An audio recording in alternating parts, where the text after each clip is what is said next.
There was a highway robber, a thief, very famous at his time.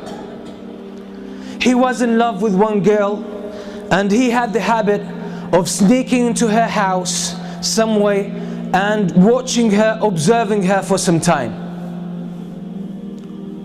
And in night, he would go and attack caravans, Hajj caravans, travelers, and he would strip them of their property and their wealth and their belongings. He was notorious to the extent that a lot of the caravans most of the time would change route to avoid that area.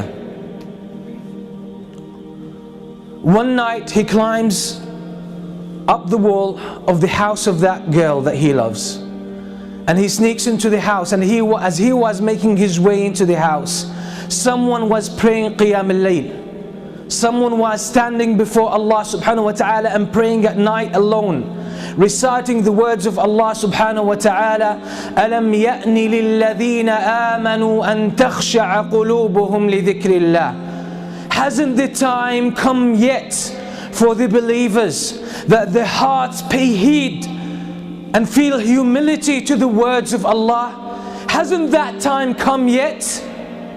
And the words shook him and grabbed his heart, and he was moved deep inside. It hit a chord. He started thinking about these words, and he forgot the main reason why he came to this house. And the only response that was on his tongue, his spontaneous response, was Bala ya Rabbi qad an. Indeed, my Lord, the time has come. And that moment he changed. So he went out of his house, roaming aimlessly, contemplating his life, contemplating his past, his behavior, his reputation, and his future, and his relationship with Allah.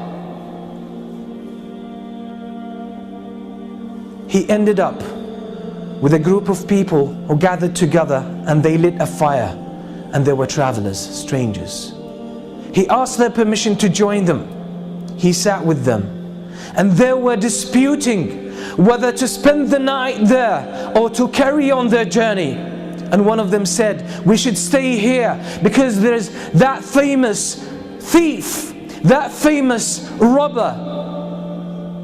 That's his area, and if we carry on traveling, he might jump on us, and we'll be in trouble.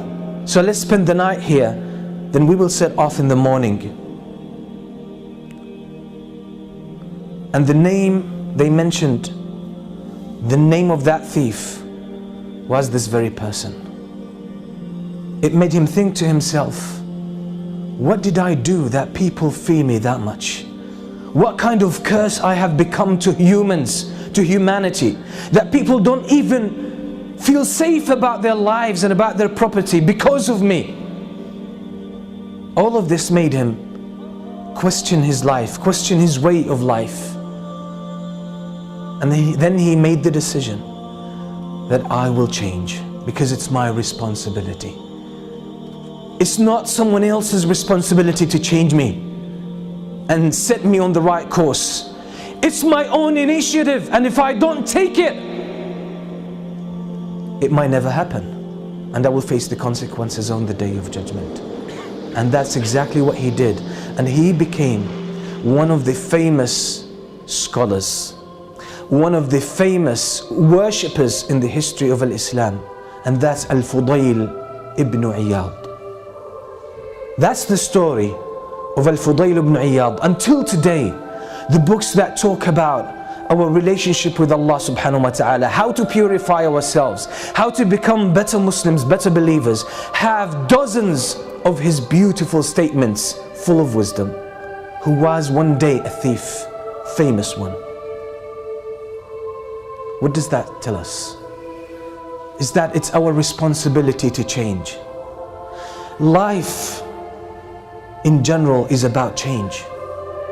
The whole story of life is a game of change.